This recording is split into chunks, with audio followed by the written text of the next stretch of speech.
Shalom anak-anak, bagaimana kalian semua di rumah? Mr. Timo berharap kalian dalam keadaan baik, keadaan sehat dan sukacita, karena kalian sekarang sudah naik kelas, menginjak ke kelas 4, dan saat ini kita akan bersama-sama belajar pendidikan agama Kristen.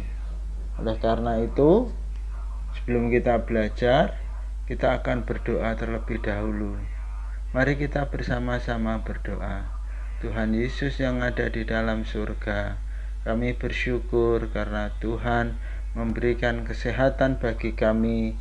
Kami akan belajar. Kiranya Tuhan tolong, Tuhan berikan bagi kami kepandaian.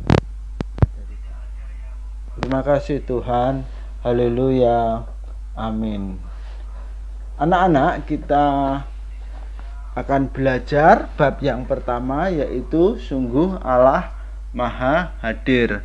Nanti anak-anak bisa membaca di dalam Kejadian pasal yang pertama ayat yang ke-1 sampai ayat yang ke-25. Kita akan belajar bagaimana tentang kuasa Tuhan. Kuasa Tuhan itu adalah mutlak. Tidak ada yang melebihi dan menyamai kuasa Tuhan.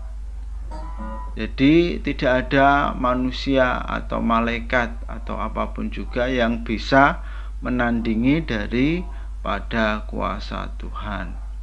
Kuasa Tuhan itu nampak ketika Tuhan menciptakan dunia ini dan segala isinya. Kuasa Tuhan itu kelihatan ketika Dia menciptakan matahari, menciptakan bulan, menciptakan bintang dan sebagainya. Sehingga tidak ada yang bisa menyamai orang ataupun makhluk yang lain yang mampu dan bisa untuk membuat bintang atau membuat matahari, membuat bumi atau membuat alam semesta ini. Yang bisa adalah hanyalah Allah saja. Pada mulanya Allah itu menciptakan langit dan bumi. Bumi itu belum berbentuk, kosong dan gelap gulita. Kemudian Allah menciptakan selama 6 hari. Jadi pada mulanya itu Allah menciptakan langit dan bumi terlebih dahulu. Lalu kemudian bumi itu pada saat diciptakan itu belum berbentuk, masih kosong dan gelap. Nah, setelah itu kemudian Allah kembali menciptakan alam semesta ini selama 6 hari. Hari yang pertama Allah itu menciptakan terang. Hari yang kedua Allah menciptakan cakrawala. Hari yang ketiga Allah menciptakan daratan, lautan dan tumbuhan. Hari yang keempat Allah menciptakan bulan, bintang dan matahari.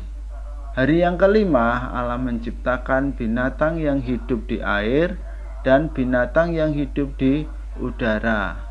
Hari ke-6 Allah menciptakan binatang darat dan manusia. Kuasa Allah juga nampak ketika berhenti mencipta lalu kemudian memberkati dan memelihara ciptaannya sampai sekarang ini. Allah memelihara ciptaannya sampai sekarang ini. Tidak ada ciptaannya yang rusak ataupun ciptaannya yang hilang. Contohnya matahari tidak bertubrukan dengan bintang-bintang yang lain, atau bintang-bintang ini lalu kemudian jatuh ke bumi menghancurkan bumi. Tidak ada, karena Allah memelihara itu, menjaga itu. Kuasa Allah tidak terbatas dalam bahasa Yunani yaitu exousia. Artinya bahwa Allah itu melakukan apa saja yang diinginkan. Ketika Allah menginginkan membuat bintang, mencipta bintang, maka Tuhan berkata, jadilah bintang. Tuhan menginginkan membuat matahari, maka jadilah matahari. Jadi Allah itu tidak terbatas kuasanya. Menginginkan sesuatu itu bisa terlaksana. Selanjutnya kita akan belajar tentang kuasa manusia. Ya, Allah memberikan kuasa kepada manusia untuk menjaga dan merawat bumi ini dan segala isinya. Namun kuasa manusia itu terbatas. Artinya manusia tidak mampu melakukan apa saja yang diinginkannya. Jadi manusia tidak bisa melakukan semuanya, namun manusia hanya memiliki kuasa yang terbatas. Contohnya kuasa manusia terbatas, misalnya seorang bupati tidak bisa berkuasa selama hidupnya, dia berkuasa hanya 5 tahun, lalu kemudian dipilih lagi, dan itu pun bisa saja tidak menjadi bupati, begitu ya, terbatas. Guru juga demikian, suatu saat dia akan pensiun. Ini adalah kuasa yang terbatas. Tentara, polisi, dan manusia ini akan memiliki kuasa yang terbatas. Kekuasaan yang dimiliki seseorang ini tidak boleh digunakan dengan sewenang-wenang. Tidak boleh untuk memperkaya diri atau merugikan orang lain. Justru kekuasaan yang dimiliki harusnya ini digunakan untuk kemakmuran orang banyak atau masyarakat.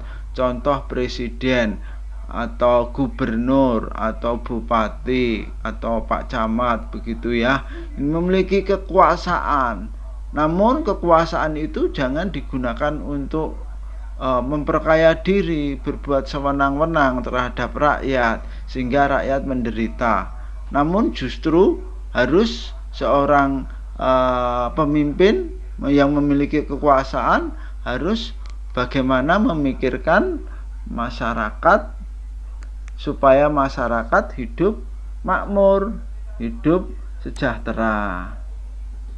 Nah, ketika Tuhan Yesus ada di dunia ini, dia juga sanggup melakukan apa saja.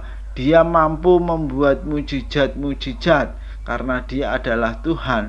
Oleh karena itu banyak orang ingin Tuhan Yesus menjadi penguasa di dunia, mampu mengalahkan penjajahan Roma. Namun Tuhan Yesus bukanlah penguasa di dunia, dia adalah penguasa di surga. Sehingga keinginan manusia untuk dia menjadi penguasa di dunia dia tolak, karena dia datang ke dunia untuk menyelamatkan manusia yang percaya kepadanya, ingin manusia nanti bisa bersama-sama dengan dia di surga.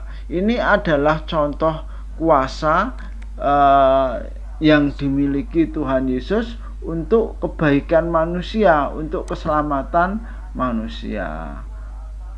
Selanjutnya pelajarannya adalah bersyukur atas kuasa Allah. Kita wajib bersyukur karena kuasa Allah yang menciptakan alam semesta ini. Oleh karena itu kita manusia karena sudah diberikan akal budi, wujud syukur kita kepada Allah dengan cara yaitu kita menjaga dan merawat alam ini, supaya alam ini juga akan menjaga kita, menjaga keberlangsungan hidup manusia. Demikian tadi pelajaran kita. Tuhan Yesus memberkati. Mari kita berdoa. Tuhan Yesus, kami bersyukur karena Tuhan baik kepada kami, sudah menciptakan alam ini untuk kami bisa hidup di dunia ini. Terima kasih atas kebaikan-Mu. Kami mengucap syukur. Haleluya. Amin.